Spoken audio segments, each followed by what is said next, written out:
भगवत गीता तीसरा अध्याय। अर्जुन ने पूछा, हे जनार्दन, यदि आपके तप से कर्म से बुद्धि श्रेष्ठ है तो हे केशव, मुझे इस घोर कर्म में क्यों लगाते हो? मिले हुए वचनों से आप मेरी बुद्धि को भ्रम में डाल रहे हो। निश्चय करके मुझे बतलाइए जिससे मैं कल्याण को प्राप्त हूँ। श्री कृष्ण जी बोले, हे निष्पाप अर्जुन, मैं पहले समझा चुका हूँ कि इस लोक में दो प्रकार की निष्ठा कही गई है। एक तो सांख्य वालों का योग ज्ञान योग है और दूसरा योगियों का कर्म योग है। कर्मों का प्रारंभ न करने से ही कोई निष्कर्म नहीं कहलाता और कर्मों का त्याग करके संन्यास करने से ही किसी को सिद्धि नहीं मिल जाती। मनुष्य क्षण भर भी कर्म किए बगैर नहीं रह सकता। प्रकृति के गुण ही सब मनुष्यों को कुछ न कुछ कर्म करने में लगाते हैं। जो अज्ञानी कर्मेंद्रियों को रोककर आत्मचिंतन करने के बहाने विषयों की चिंता करता है, वो पाखंडी मिथ्याचारी कहलाता है। हे अर्जुन, जो इंद्रियों को मन से दमन कर और विषयों से तृप्त न होने देकर उनसे कार्य लेता है, वह कार्य कर्म योग का अभ्यास कहलाता है और श्रेष्ठ कहलाता है। अपने धर्म के अनुसार नियमित कर्म करो, क्योंकि कर्म न करने से कर्म को करना अच्छा है। बिना कर्म किए हुए तुम्हारे शरीर का निर्वाह नहीं हो सकता। हे कौन्तेय, यज्ञ के निमित्त किए जाने वाले कर्मों को छोड़कर जितने कर्म हैं उनके करने से मनुष्य को बंधन होता है। अतएव तुम फल की इच्छा त्याग कर यज्ञ के लिए कर्म करो। सृष्टि के आरंभ काल में ब्रह्मा जी ने यज्ञ सहित प्रजा को उत्पन्न कर प्रजा से कहा था। ब्रह्मा जी ने यही यज्ञ किया है, यहीं पर ब्रह्मा जी ने किया है आपके प्रयाग क्षेत्र में कि यज्ञादि कर्म करके वृद्धि को प्राप्त होगे। यही सब कर्म तुम्हारे निमित्त कामधेनु होवेंगे।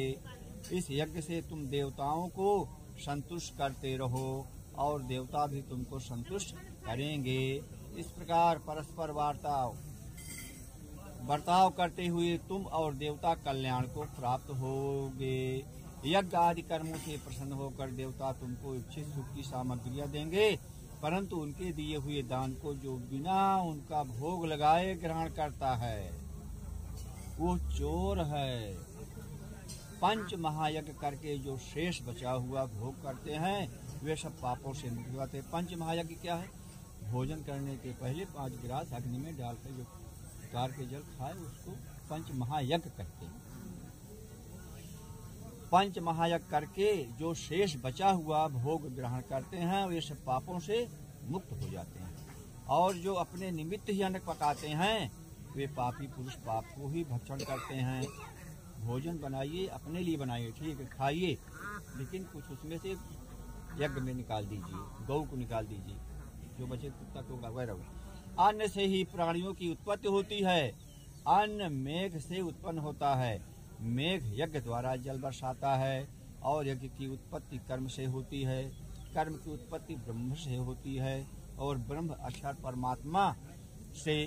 इस कारण सदा सब पदार्थों में रहने वाला जो ब्रह्म है वो सब यज्ञों में प्रस्तुत है। हे पार्थ, इस प्रकार चलाए हुए कर्म के चक्र के अनुसार जो नहीं चलता वो पापमय है। जो पुरुष आत्मा में ही रत रहता है और आत्मानंद अनुभव से तृप्त रहता है उसे कुछ भी कार्य शेष नहीं है। वह कोई कर्म करे या न करे, उसको कोई प्रयोजन अथवा लाभ नहीं है और किसी प्राणी से अपना लाभ कराने की भी उसे कोई आवश्यकता नहीं है। इसलिए तुम भी फल की प्राप्ति इच्छा त्याग कर कर्तव्य पालन करते रहो, क्योंकि फल की इच्छा को त्याग कर्म करने वाला पुरुष मोक्ष को प्राप्त होता है। जो भी व्यक्ति कोई काम करे, पूजा पाठ करे या हनुमान जी का दर्शन करे, गंगा जी का स्नान करे आदि आदि, कुछ मांगने की इच्छा से न करे, भाव अपने अंदर रखे रहिए, मांगिए नहीं, अपने आप जानते हैं। राजा जनक आदि ने भी कर्म सिद्धि पाई है। इसी प्रकार तथा लोक संग्रहण को देखते हुए भी तुमको कर्म करना उचित है। श्रेष्ठ पुरुष जिस जिस कर्म का आचरण करता है दूसरे मनुष्य उसी पर मार्ग पर चलते हैं और वो जिसको प्रामाणिक मानता है उसी के अनुसार सब उत्तम मानते हैं। हे पार्थ, मुझको तीनों लोक में कुछ भी कर्म श्रेष्ठ न रहा और न कोई अप्राप्त वस्तु प्राप्त करनी है, फिर भी मैं कर्म करता ही रहता हूँ। यदि हम ही आलस्य रहित होकर कर्मों को नहीं करेंगे तो मनुष्य हर प्रकार से हमारे ही पथ का अनुकरण करेंगे। जैसे शीला रात दिन दौड़ती रहती है, जो मैं ही कर्म न करूं तो सब लोग भी न करने से नष्ट हो जाएंगे। इससे मैं ही वर्ण संकरों के उत्पन्न करने का हेतु बनकर प्रजा को नष्ट करने वाला समझा जाऊंगा। जिस प्रकार अज्ञानी फल की इच्छा करके कर्म करता है, वैसे ही फल की इच्छा न करते हुए ज्ञानी को लोक शिक्षा की इच्छा करते हुए कर्म करना उचित है। कर्म में आसक्त अज्ञानियों की बुद्धि में ज्ञानी भेदभाव उत्पन्न न करें, परंतु आप स्वयं कर्म करता हुआ उससे भी प्रसन्नतापूर्वक कर्म करवावें। हे अर्जुन, सब कर्म प्रकृति के गुण से ही उत्पन्न होते हैं, परंतु जिनकी बुद्धि अहंकार से भ्रष्ट है, ऐसे मूर्ख लोग समझते हैं कि हम करता हैं। जो मूर्ख होते हैं वही कहते हैं कि इसको हमने बनाया, ये हमने किया है। भगवान को नहीं कहते, ये कहिए वो ईश्वर ने बनाया, उन्होंने दिया। परंतु जो गुण और कर्म के विभाग को सच्चा तत्व जानता है, वो ज्ञानी पुरुष ये समझकर इसमें आसक्त नहीं होता है कि गुणों को यह खेल आपस में हो रहा है, गुणों का यह खेल आपस में हो रहा है। हे अर्जुन, अध्यात्म बुद्धि से सब कर्मों को तुम मुझसे अर्पण करके कर्म फल की आशा छोड़कर संग्राम करो। जो पुरुष श्रद्धा पूर्वक मेरे वचनों पर दोष दृष्टि न करके मेरे इस मत के अनुसार आचरण करते हैं, वे लोग कर्म बंधन से निश्चय मुक्त हो जाते हैं। और जो अज्ञानी इस मत पर दोष दृष्टि करते हुए इसको ग्रहण नहीं करते, वे संपूर्ण ज्ञान से रहित हैं। उनको नष्ट हुआ मान जानो, अपना कठिन धर्म भी दूसरे के सहज धर्म से हितकर होता है। स्वधर्म में मरना भी कल्याणकारक है, परंतु अन्य धर्म भयानक हैं। अर्जुन बोले, हे श्री कृष्ण जी, पुरुष को पाप करने की इच्छा न होती हो भी कौन से उसे बलात् पाप से के मार्ग से प्रवृत्त करता है। श्री कृष्ण जी बोले, हे अर्जुन, रजोगुण से उत्पन्न होने वाला काम और क्रोध मनुष्य को पाप मार्ग में ले जाता है। इसे करके उत्पन्न इच्छा कभी तृप्त नहीं होती।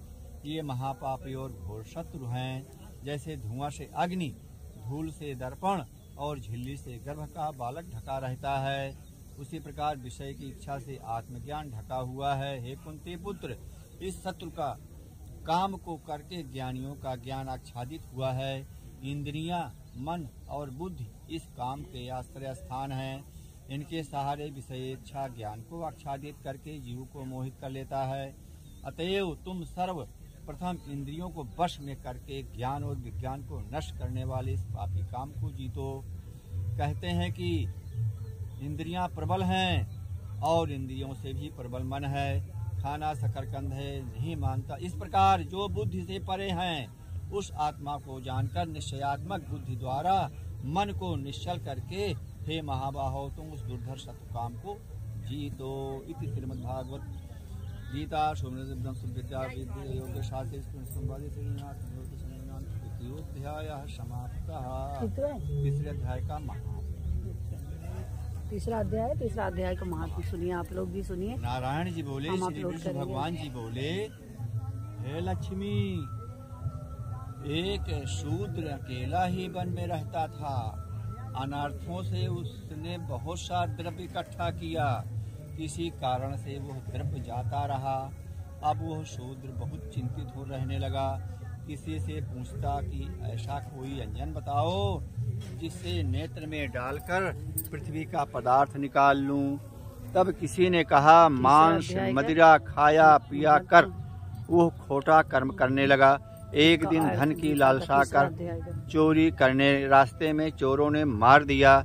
तदनंतर उसने प्रेत की योनि पाई। उस प्रेत योनि में उसे बड़ा दुख हुआ।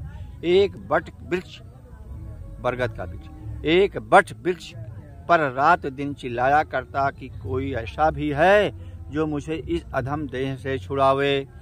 कुछ समय बाद शूद्र की स्त्री से पुत्र जन्मा। जब उसका पुत्र बड़ा हुआ तो एक दिन अपनी माता से उसने पूछा, मेरा पिता क्या करता था और देहांत किस प्रकार हुआ। तब उसकी माता ने कहा, बेटा, तेरे पिता के पास धन बहुत था, वो सब यूं ही जाता रहा। एक दिन धन की लालसा से चोरी करने गया, परंतु मार्ग में चोरों ने उसे मार डाला। तब उसने कहा, हे माता, उसकी गति कराई थी, मैंने उसका पिंडदान वगैरह किया था? तब माता ने कहा नहीं। फिर कहा, हे माता, उसकी गति करानी चाहिए। ये कहा वो पंडितों से पूछने लगा और प्रार्थना करी कि हे स्वामी, मेरा पिता एक दिशा में जाकर मृत्यु को प्राप्त हुआ है, उसका उद्धार किस प्रकार होवे?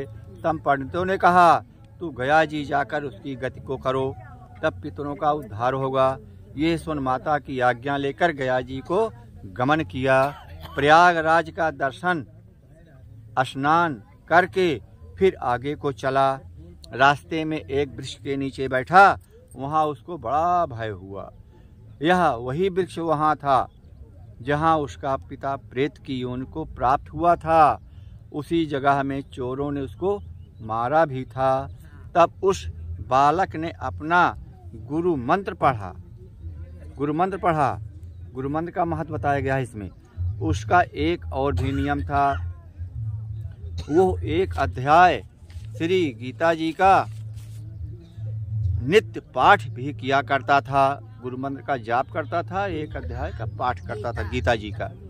उस दिन उसने श्री गीता जी के तीसरे अध्याय का पाठ उस वृक्ष के तले बैठकर किया। वह उसके पिता ने प्रेत की योनि में सुना।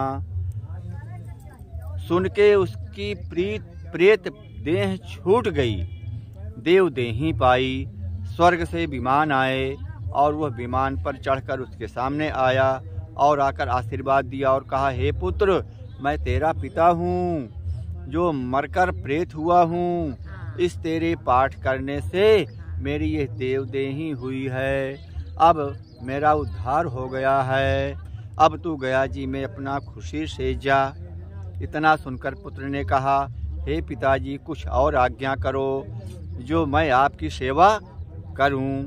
तब उस देवदेही ने कहा, देख, मेरी 7 पीढ़ियां पिता नरक में पड़ी हैं, बड़े दुखी हैं। अब तो श्री गीता जी के तीसरे अध्याय का पाठ करके उनको इस दुख से मुक्ति प्रदान कर दे। इतना वचन कहकर वो देह देही स्वर्ग को गई। तब बालक ने वहाँ तीसरे अध्याय का पाठ किया और सब पितरों को पूर्ण देकर वैकुंठ गामी कर दिया। जो प्राणी श्री गीता जी का पाठ करे या श्रवण करे, उसका फल कहाँ तक कहने में नहीं आ सकता। तब नारायण जी ने कहा, हे लक्ष्मी, ये तीसरे अध्याय का जो फल मैंने तेरे लिए कहा है सो तूने सुना। गीता महात्मा की जय। तीसरा गीता अध्याय भी और 3 अध्याय अर्थ सहित है, आप लोग जरूर सुनिए।